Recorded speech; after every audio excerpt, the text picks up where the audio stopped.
मित्रांनो, आज आपण पार्टनरशिप फाईल अकाउंट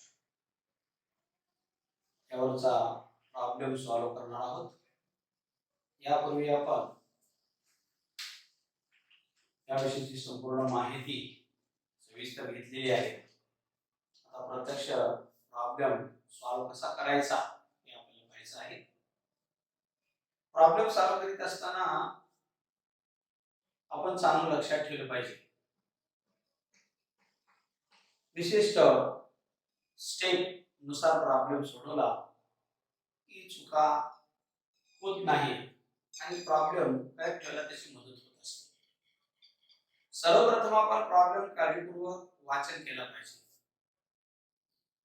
आणि त्यामध्ये ट्रायल बॅलन्स मध्ये काही छोट्या ऍडजस्टमेंट वगैरे दिल्यात का त्या पाहायच्या. सविस्तर ऍडजस्टमेंट वाचून घ्यायच्या. यानंतर ज्या ज्या आयटमवर ज्या ज्या पदावर ऍडजस्टमेंट आहे अशा प्रकारच्या पदांना टिक करायचं. यानंतर भागीदारांचं जे शेअरिंग प्रॉफिट रेशिओ आहे ते चांगलं लक्षात ठेवायचं आणि मग ट्रायल बॅलन्स वरून डेबिट बॅलन्सेस सह आपण प्रॉब्लेम सोडवायला सुरुवात करायची. त्याप्रमाणे आपण आज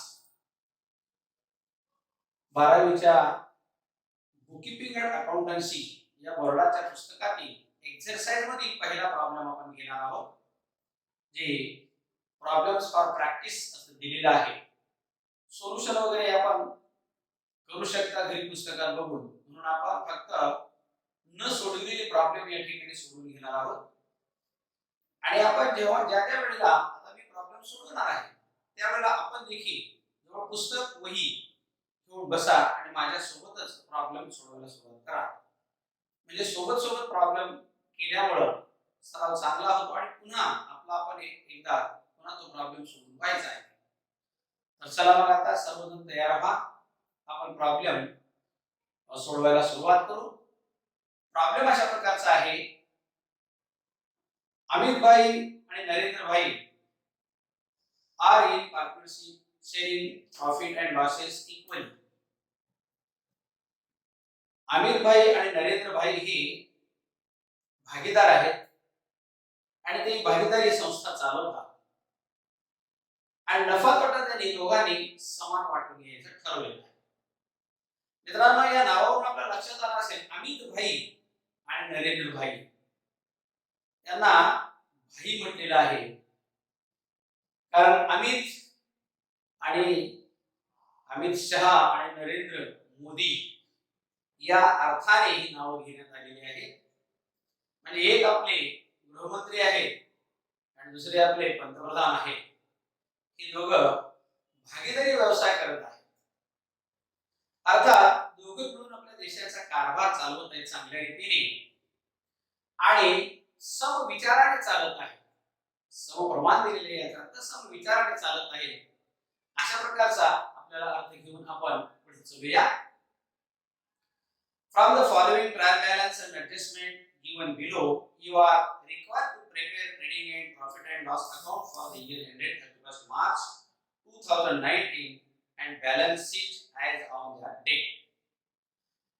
विद्यार्थी मित्रांनो, एक लक्षात ठेवायचं, प्रॉब्लेमच्या सुरुवातीला जी इन्फॉर्मेशन दिलेली आहे ते काळजीपूर्वक वाचायची, कारण त्यामध्ये भागीदारांचं प्रॉफिट लॉस शेअरिंगचा रेशिओ दिलेला असतो. तो रेशिओ चांगला लक्षात ठेवायचा आणि कधी कधी आपल्याला चकली देण्यासाठी एक दोन ऍडजस्टमेंट सुद्धा वरच्या बाजूला दिल्या जात असतात. त्या ऍडजस्टमेंट सुद्धा लक्षात ठेवायचे. आपण आपल्याला सांगितलं इथं खाली ट्रायल बॅलन्सच्या नुसार टेली पत्रकावरून 31 मार्च 2019 रोजी संपणाऱ्या वर्षाकरिता आपल्याला या अमित भाई आणि नरेंद्र भाई यांचे फायनल अकाउंट्स तयार करायचे, ज्यामध्ये trading and profit and loss account and balance sheet तयार करायचं आहे. आपण सर्व प्रॉब्लेम पाहत असताना ऍडजस्टमेंटला टीका करून घ्यायचे. अशा पदांना ऍडजस्टमेंट आहे: factory building, sundry debtors, bad debts, salaries, rent, furniture and purchase and sales या पदांना आपण मार्क करून घ्या, टिक करून घ्या. म्हणजे या पदाची आयटमची जी रक्कम आहे, अमाउंट आहे, ती आपल्याला इनर कॉलमला लिहायला कळतं. अशा प्रकारे चला तर मग आपण प्रॉब्लेम सॉल्व्ह करायला सुरुवात करूया. फर्स्ट आयटम आहे plant and machinery. It is asset. It is recorded on the asset side of balance sheet. It has no adjustment. Plant and machinery.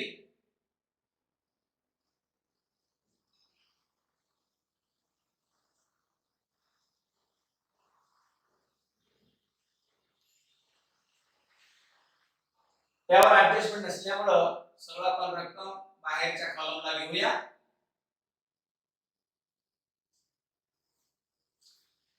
यानंतर आहे फॅक्टरी बिल्डिंग. ही आपली असेट आहे. बॅलन्स शीटच्या asset साइडला अर्थात संपत्ती बाजूला घेऊया.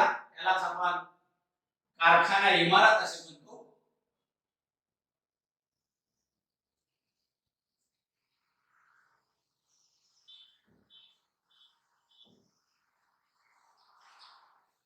त्यावर ऍडजस्टमेंट असल्यामुळं रक्कम आतमध्ये ठेवू. ऍडजस्टमेंट साठी जागा ठेवा. नंतर सन्ड्री डेटार्स. सन्ड्री डेटार्स म्हणजे विविध ऋणको हे आपलं येणं आहे, संपत्ती आहे, असेट आहे. तुम्ही असेट साइडला घेऊन टाका. काही फिक्स्ड असेट साठी एक दोन ओळीवर जागा ठेवून मग आपण सन्ड्री डेटार्स घेऊया.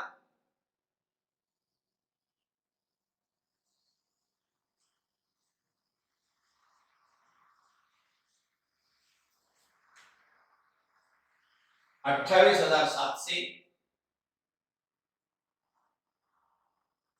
यावर दोन ऍडजस्टमेंट आहे, दोन ओळी जागा सोडा.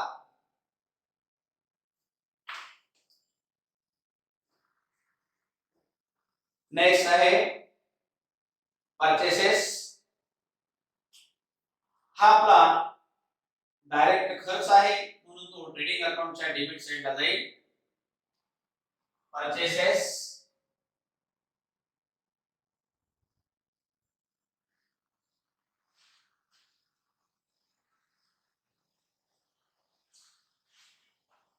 यावर परचेस रिटर्नची ऍडजस्टमेंट ट्रायल बॅलन्स मध्ये दिलेली आपल्याला, म्हणून आत मध्ये रक्कम ठेवायची.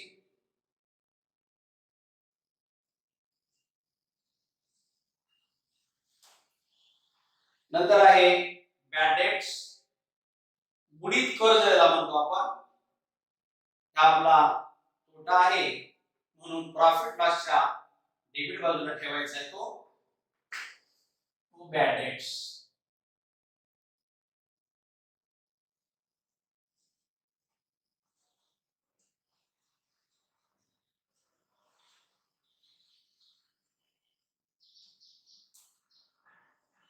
₹500. 500. Sales return. Sales return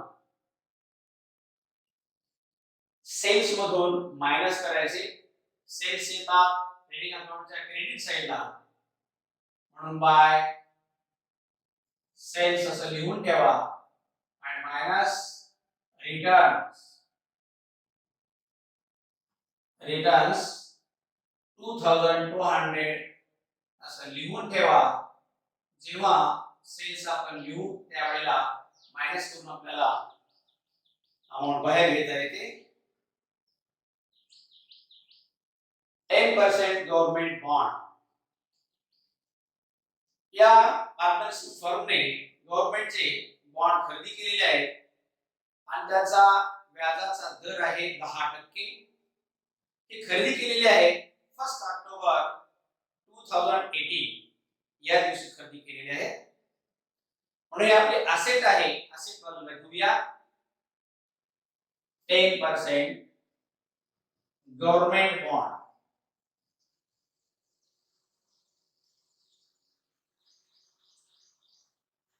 $40,000. मित्रांनो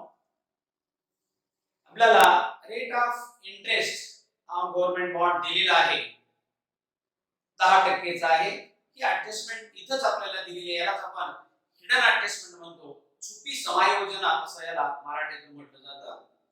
तर आपण हे गव्हर्नमेंट बॉन्ड खरेदी केलेले आहे 1 October 2018 1st October 2018. But our year is ending on 31st March 2019.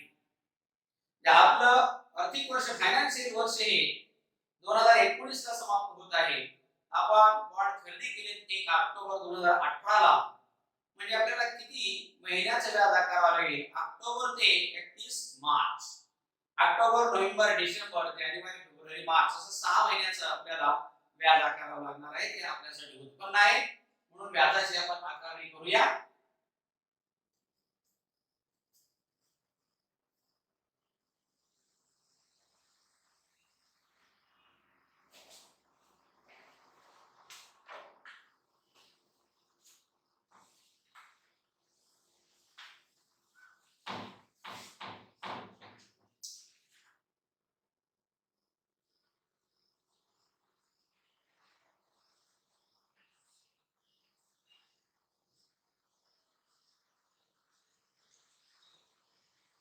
Calculation of interest on government bond.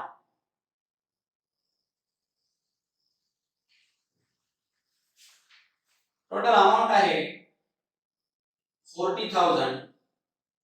Rate of interest आहे 10% divided by 100. हे झालं 10% प्रमाणे कॅल्क्युलेशन. पण आपल्याला इंटरेस्ट आकारायचं फक्त 6 महिन्याचं. म्हणून 6 भागिले 12 6 divided by 12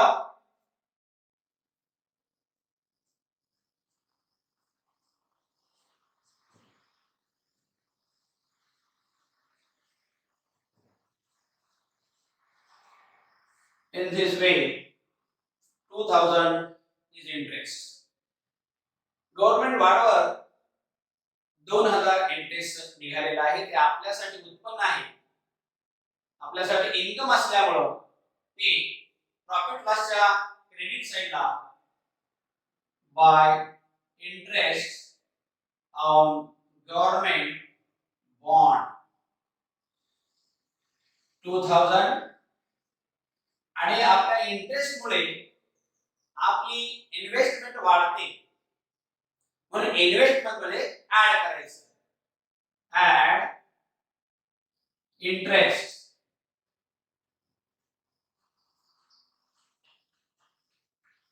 $2,000 42,000 आउटर कॉलमला घेऊन टाका. Next import duty.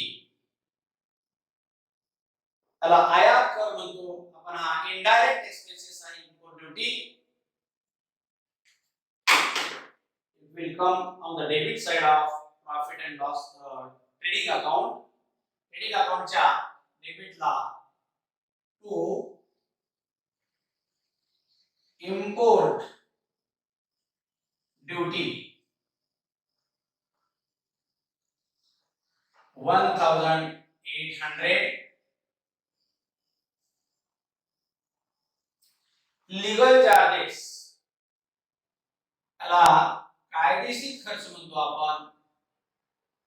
Profit loss ला येईल to legal charges.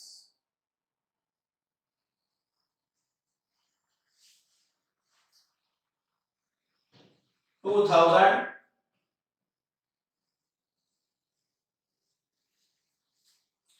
नेक्स्ट आहे motive power.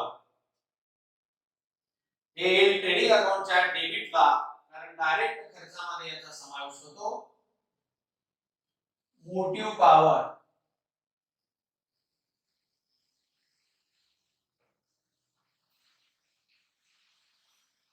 12,000.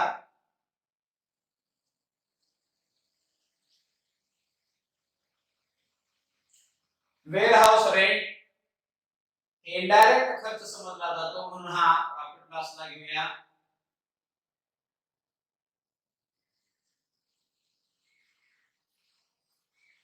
warehouse rent.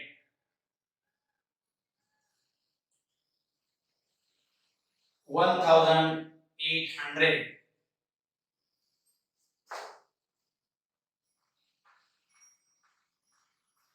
Cash in hand आपली ऍसेट आहे, म्हणून आपण ऍसेट साइडला घेऊया. कॅश इन हँड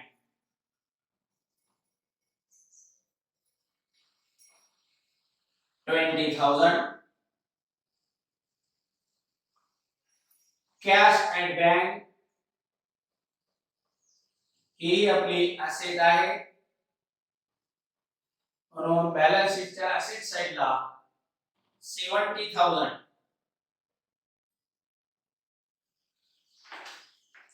नेक्स्ट आहे ऍडव्हर्टाइजमेंट 10,000. हा इनडायरेक्ट खर्चाचा भाग आहे, म्हणून प्रॉफिट लॉसच्या डेबिट साइडला घ्या.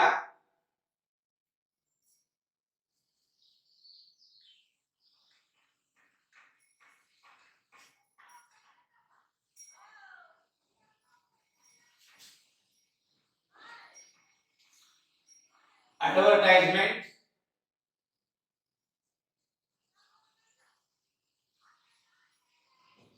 ऍडव्हर्टाइजमेंट 10,000 10,000.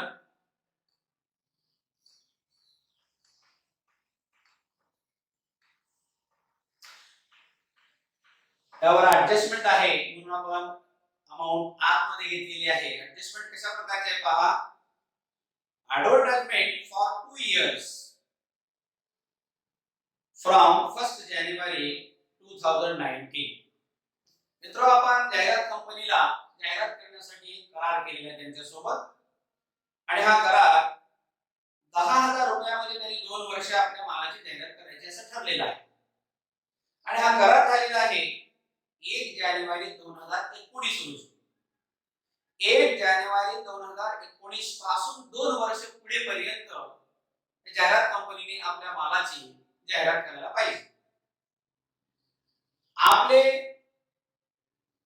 अकाउंट्स बंद होत आहे 31 मार्च 2019 ला.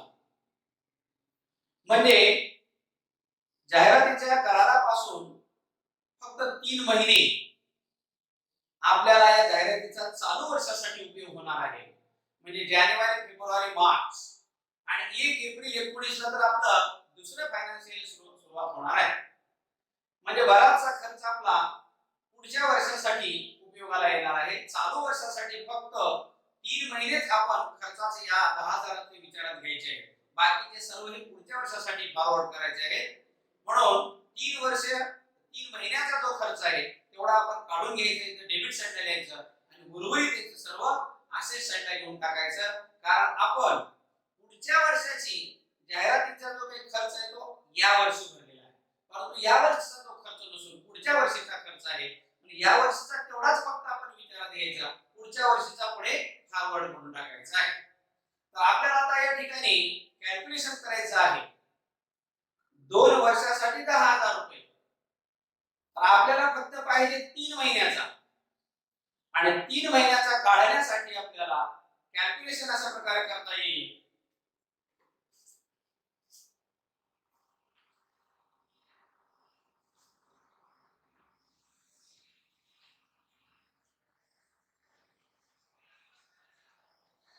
Calculation of advertise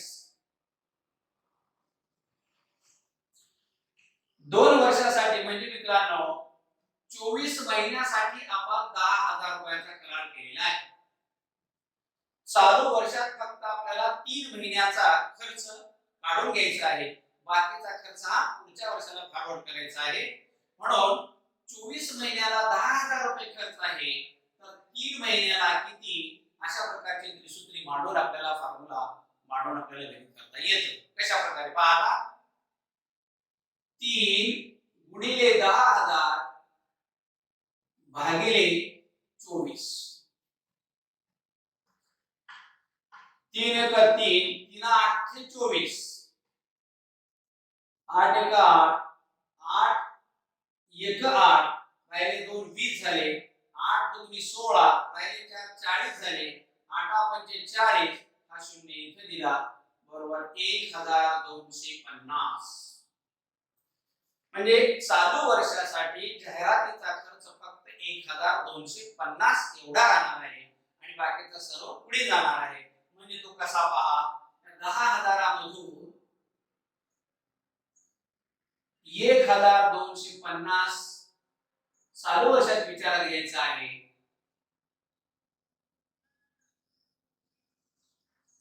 8,750 रुपये हे आपल्याला पुढच्या वर्षासाठी फॉरवर्ड करायचे आहेत. म्हणून इथून रिटर्न ऑफ करायचे, त्याचा अपलेखन करायचं आहे. म्हणजे इथं मायनस करा, minus return of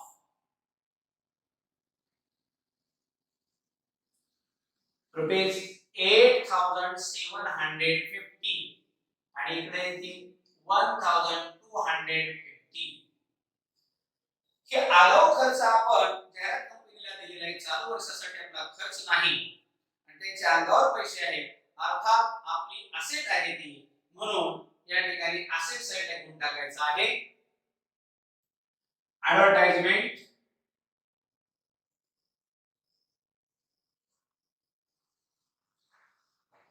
return of,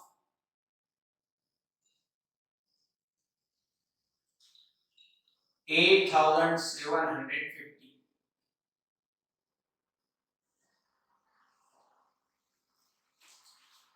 next आहे सॅलरी.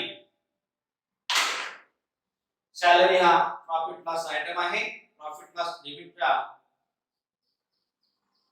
प्रथम पद म्हणून नोंदवायला टू सॅलरी. त्यावर ऍडजस्टमेंट आहे.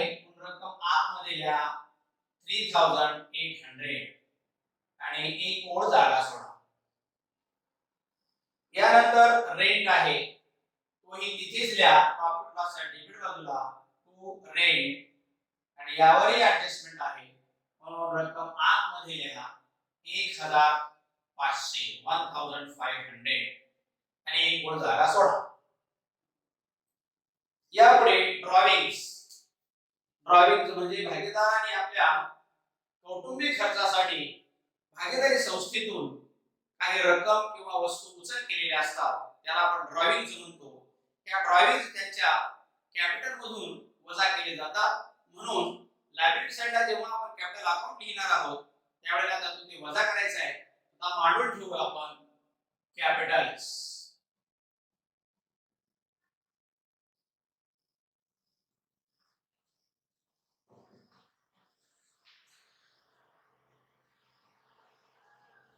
अमित भाई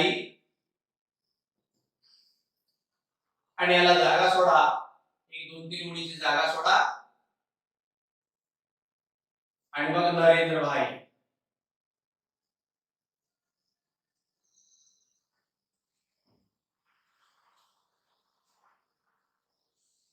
आणि अखेरच्या टोकाला इथे त्यांची ड्रॉइंग लिहायची आहे. मध्ये जागा सोडून त्या जागेमध्ये आपल्याला प्रॉफिट वगैरे ऍड करायचं आहे. म्हणून इथे ड्रॉइंग लिहा. हे ड्रॉइंग्स अमित भाईचे ड्रॉइंग्स आहेत 2,400 आणि नरेंद्र भाईचे ड्रॉइंग्स आहेत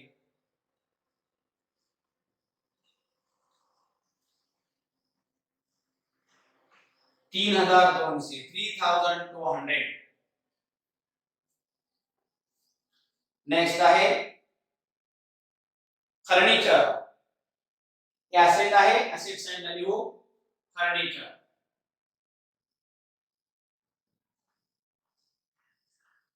फर्निचरवर ऍडजस्टमेंट नाही, सरळ बाहेर घेऊन टाकू. 1,95,000 ऍडजस्टमेंट आहे यावर, सॉरी.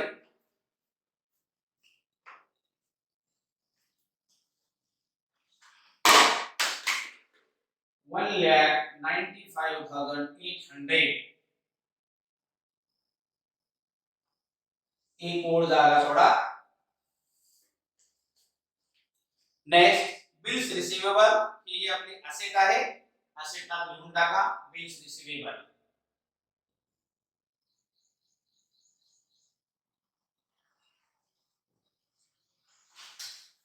अमाउंट आहे 20,700.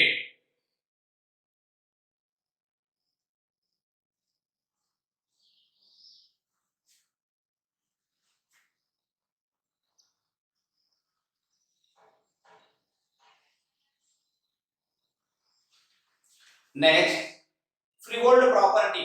प्रॉपर्टी आपली असेट आहे, असेट साइडला घेऊन टाकायचं फ्रीहोल्ड प्रॉपर्टी.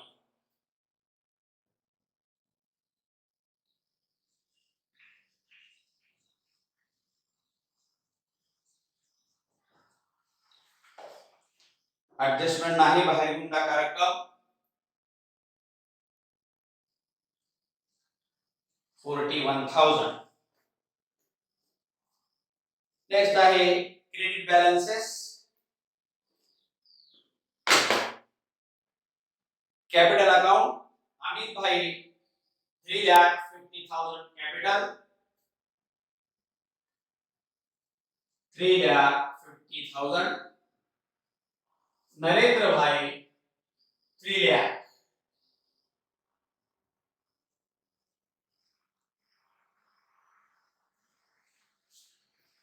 सेल्स ट्रेडिंग अकाउंटच्या क्रेडिट साइडला व्यापार खात्याच्या जमा बाजूवर विक्री सेल्स 1,80,000.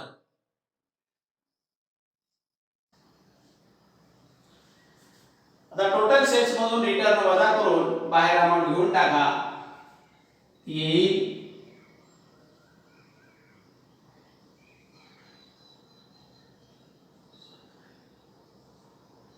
1,77,800. नेक्स्ट आहे बिल्स पेएबल. ही आपली लायबिलिटी आहे म्हणून बॅलन्स शीटच्या लायबिलिटी साइडला 8,500 बिल्स पेएबल.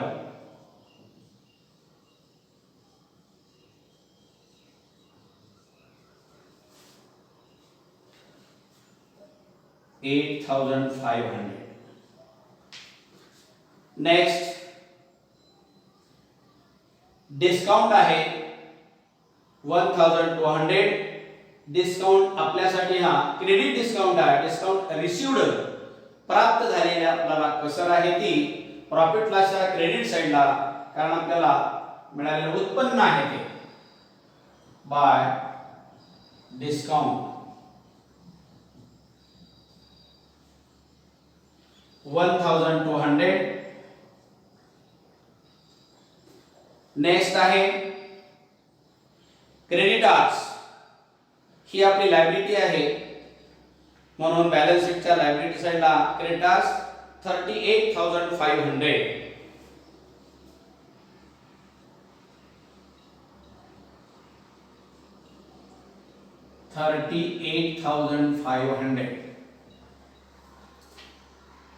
नेक्स्ट आहे RDD reserve for doubtful debts.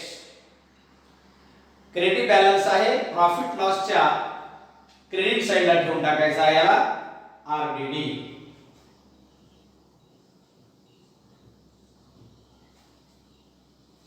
$2,700. Bank loan. बँकेकडून लोन घेतले आपण. ही आपली लायबिलिटी आहे. बॅलन्स शीटच्या लायबिलिटी साइडला बँक लोन 15,000.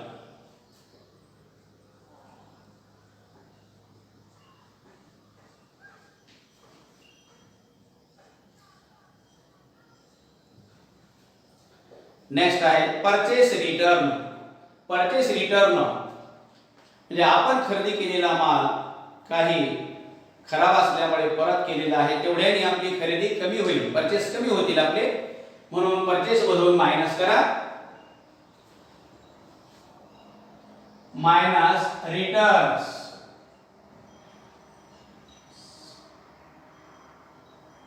2,000. मायनस करून लगेच बाहेर घेऊन टाका रक्कम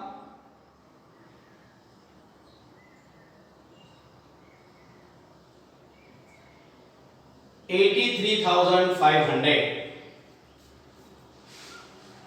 ट्रायल बॅलन्स संपलेला आहे. आता आपण एक एक ऍडजस्टमेंट विचारात घेऊया. मित्रांनो, ऍडजस्टमेंट विचारात घेत असताना लक्षात ठेवलं पाहिजे प्रत्येक ऍडजस्टमेंटचे दोन परिणाम होतात हे चांगलं लक्षात ठेवायचं. आणि दोन परिणाम केलेत किंवा नाही याची खात्री करूनच दोन्ही परिणाम झाले असं जेव्हा आपल्याला खात्री पडते तेव्हाच आपण पुढच्या ऍडजस्टमेंटला हात घालायचा आहे. म्हणून काळजीपूर्वक ऍडजस्टमेंट आपण करणं आवश्यक आहे. पहिली ऍडजस्टमेंट आहे stock on hand on 31 March 2019 was valued at 43,000. वर्षाअखेरचा शिल्लक माल 43,000 शिल्लक राहिलेला आहे. तो त्याला आपण क्लोजिंग स्टॉक म्हणतो. हा क्लोजिंग स्टॉक ट्रेडिंग अकाउंटच्या क्रेडिट साइडला, कारण अविक्रीत राहिलेला माल आहे, शिल्लक राहिलेला, म्हणून ट्रेडिंग अकाउंटच्या क्रेडिट साइडला आणि आपले असेट म्हणून बॅलन्स शीटच्या असेट साइडला असे दोन परिणाम याचे करायचे आहे. प्रथम क्लोजिंग स्टॉक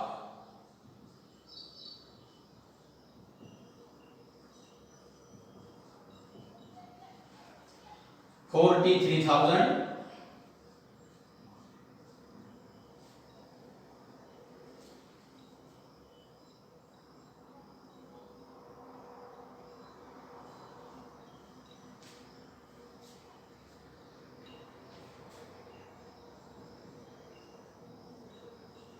Closing stock.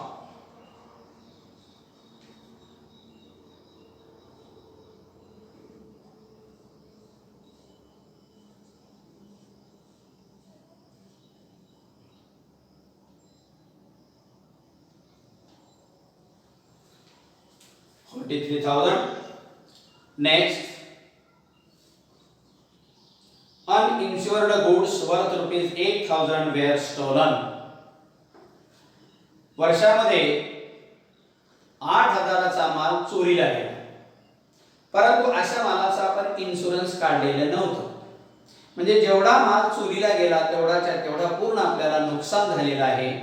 म्हणून याच्या दोन नोंदी करायचे, दोन ठिकाणी याची एंट्री होईल. एक, माल आपला चोरीला गेला म्हणजे आपल्या व्यवसायातून माल गेला म्हणून ट्रेडिंग अकाउंटच्या क्रेडिट साइडला, आणि दुसरा, एवढ्याच रुपयाचा आपल्याला लॉस झाला, लॉस बाय स्टोलन, अशा प्रकारे प्रॉफिट अँड लॉस अकाउंटच्या डेबिट साइडला याच्या नोंद करायची आहे. म्हणून bye goods stolen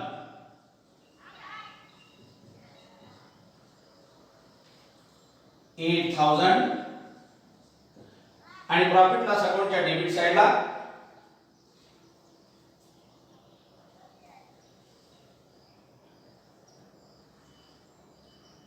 to loss by theft $8,000. Next आहे create reserve for doubtful debts at 2% on sundry debtors. मित्रांनो, इथे देखील आपल्याला या प्रॉब्लेम मध्ये थोडी चकली देण्याचा प्रयत्न केलेला आहे. पहा, नंबर 4 ची जी ऍडजस्टमेंट आहे, mister Patil, our customer become insolvent and could not pay his debts of ₹500. आपले जे टोटल डेटार्स आहे, हे जे डेटार्स आहेत 28,700, त्यामधलाच एक डेटार्स म्हणजे आपलं हे मिस्टर पाटील आहे आणि ते दिवाळखोर झाले, इन्सॉल्वंट झालेले आहेत आणि त्यांच्या दिवाळखोरीमुळे ते ₹500 आपल्याला वसूल होऊ शकले नाही, ते बुडाले आपल्याला. म्हणून डेटार्स मधून मायनस करत असताना एक विशिष्ट क्रम आहे. प्रथम बॅड डेट्स मायनस करायचे, पुन्हा आरडीडी मायनस करायचा आणि पुन्हा डिस्काउंट मायनस करायचा असतो. परंतु इथे आपल्याला अगोदर आरडीडी दिलेला आहे आणि मग बॅड डेट्सची ऍडजस्टमेंट दिलेली आहे. म्हणून जेव्हा आपण अगोदर आरडीडीची ऍडजस्टमेंट केली की पुन्हा बॅड डेट्स करायला जातो, इथे आपली चूक होते. म्हणून अगोदर चौथी ऍडजस्टमेंट करायची आहे, मग तिसरी ऍडजस्टमेंट करायची आहे. तर प्रथम चौथ्या ऍडजस्टमेंटचा आपण परिणाम करूया. हे मिस्टर पाटील यांनी ₹500 आपले बुडविलेले आहेत, त्यालाच आपण बॅड डेट झालेले आहे. म्हणून ही बॅड डेट्स प्रथम डेटार्स मधून वजा करूया. मायनस बॅड डेट्स 500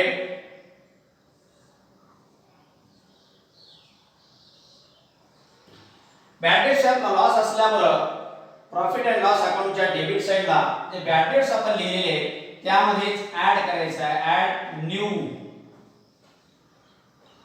500 दोन परिणाम झाले. आता next adjustment number 3 create RD at 2% on sundry datas. उरलेल्या डेटासवर 28,200 वर मग आता आरडीडी काढा. आरडीडी 28,200 वर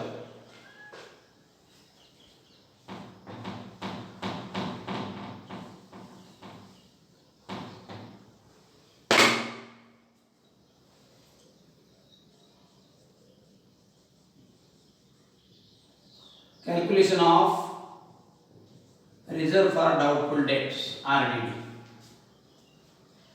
28,200 into 2 divided by 100 2%.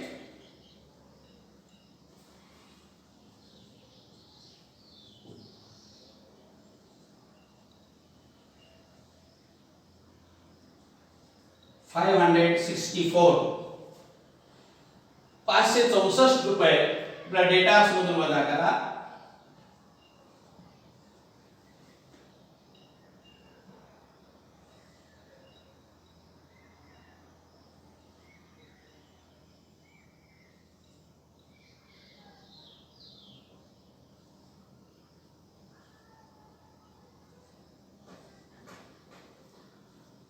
$27,636 आणि हे आरडीडी आता पुन्हा प्रॉफिट लॉसच्या डेबिटला दुसरा परिणाम प्लस आरडीडी 564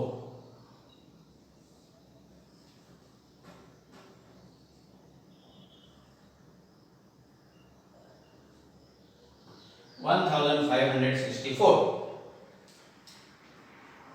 नेक्स्ट ऍडजस्टमेंट आहे आउटस्टँडिंग एक्सपेन्सेस म्हणजे अदत्त खर्च द्यावयाचा खर्च आहे तो रेंट 800 आणि salary 300.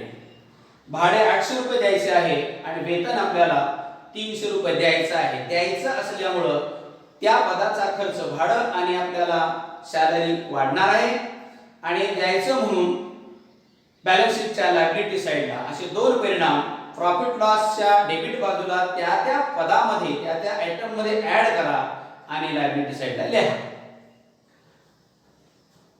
Plus due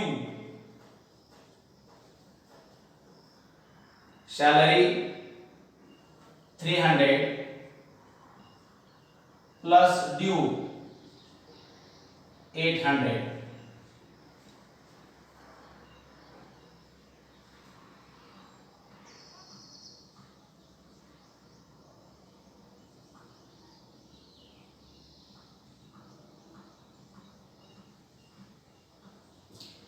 Next effect on liability side, outstanding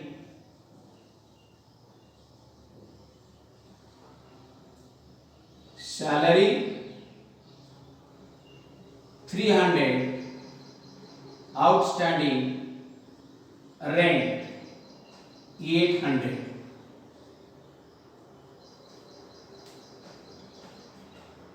And last adjustment is depreciate factory building by 2,500 and furniture by ₹1,800.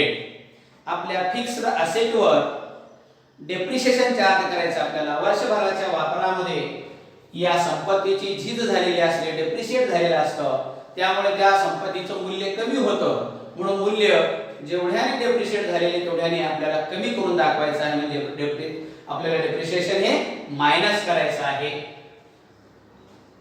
Minus DP building वर 2,500 आउटर कॉलमला रक्कम येईल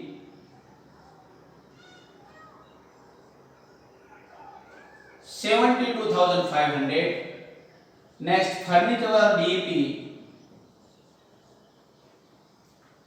1800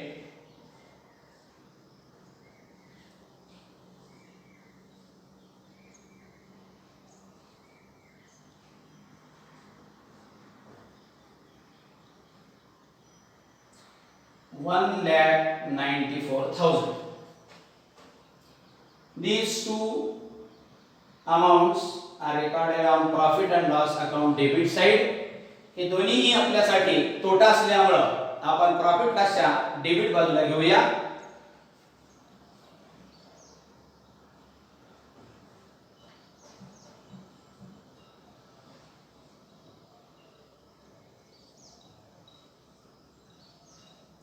Depreciation on building 2,500 and depreciation on furniture 1,800.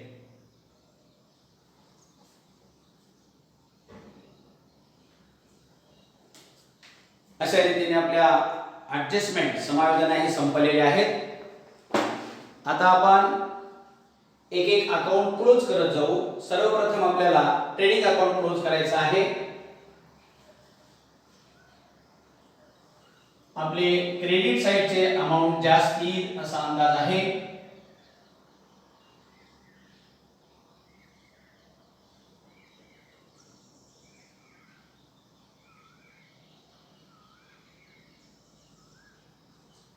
$2,28,800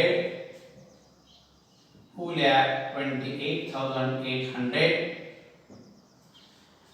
credit साइडच्या balance मधून debit साइडचा balance minus करायचं आणि येणारे जे balance आहे बाकी आहे त्याला आपण ग्रॉस प्रॉफिट म्हणतो. याची बेरीज आपण करून घेऊया. इथं कच्च्या स्वरूपामध्ये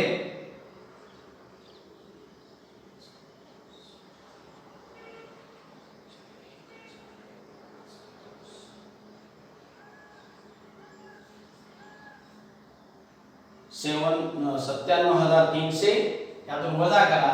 2,28,800 मधून वजा करा.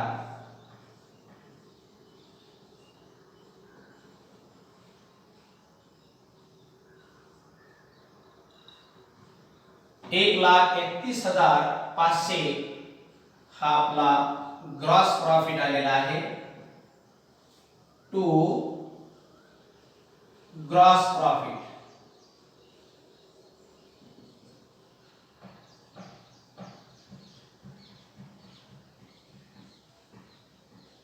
transferred to P&L account. Profit लॉसच्या क्रेडिट साइडला ट्रान्सफर करून घ्यायला बाय ग्रॉस प्रॉफिट.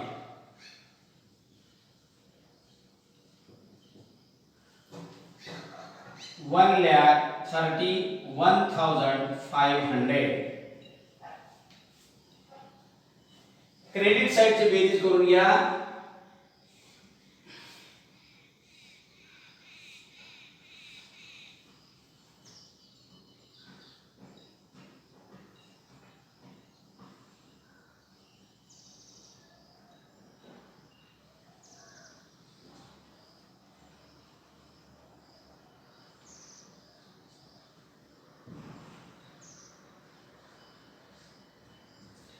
$1,37,400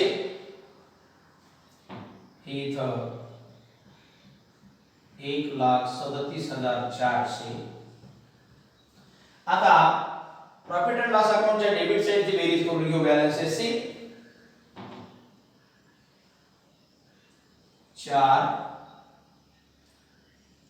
6 5 11 अच्छा 1 2 आणि 3 5 आणि 5 10 आणि 5 15 आणि 8 23 23 आणि 8 31 32 33 33 ला 3 अच्छे 3 3 आणि 4 7 आणि 2 9 आणि 1 10 आणि 2 12 आणि 1 13 आणि 2 15 आणि 16 आणि 17 आणि 8 25 25,340 माइनस करा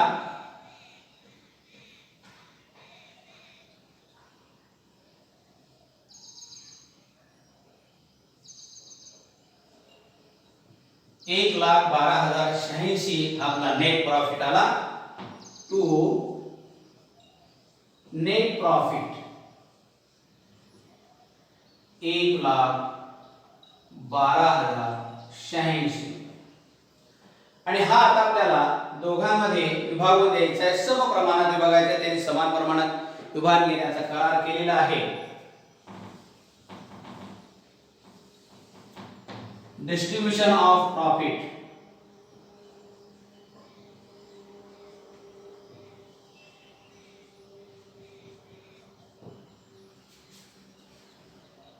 $1,12,086 divided by 2.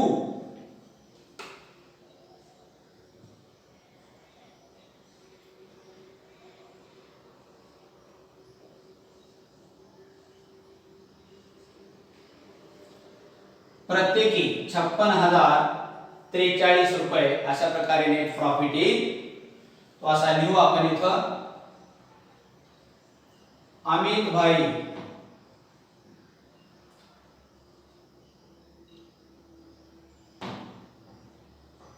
56,043. नरेंद्र भाई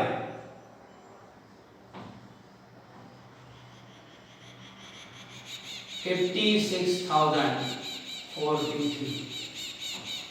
हा नेट प्रॉफिट त्याच्या कॅपिटल मध्ये ऍड करायचा आहे. Add net profit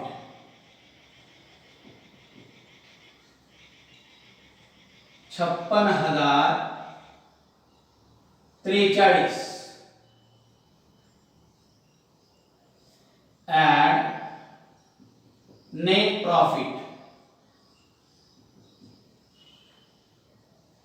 56,043. कॅपिटल मध्ये ऍड करून टोटल करून घ्या.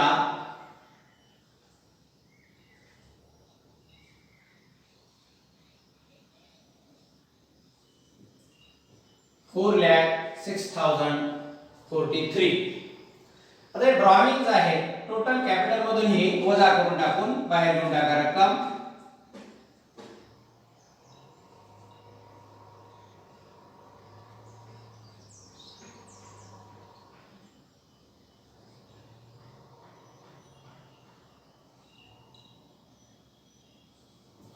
$4,03,643. ड्रॉइंगचे उचल वजा करून आता ते लास्टचं बॅलन्स आलेलं आहे अकाउंटचा 4,03,643. त्याचप्रमाणे नरेंद्र भाईचे कॅपिटल आणि प्रॉफिट एकत्रित करून घेऊया.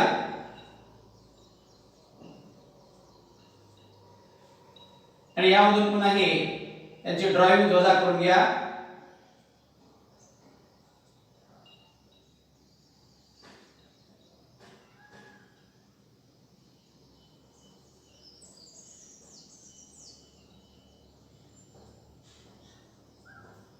$3,52,843. आणि आता बॅलन्स शीट टॅली करा.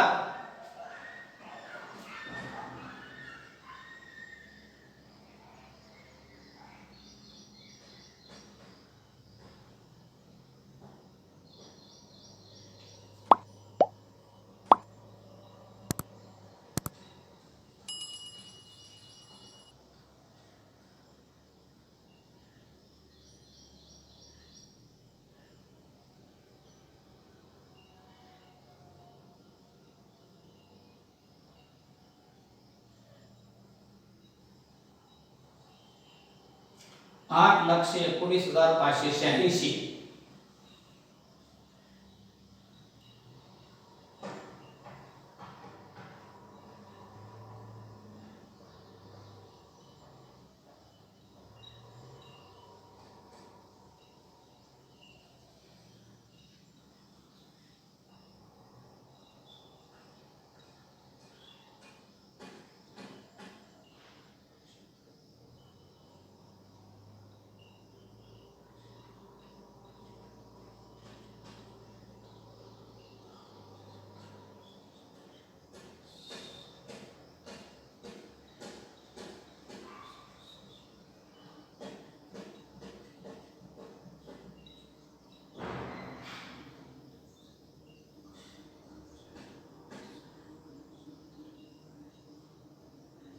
8,19,586 अशा प्रकारे आपण पहिलं गणित करेक्ट रीतीने टॅली केलेलं आहे.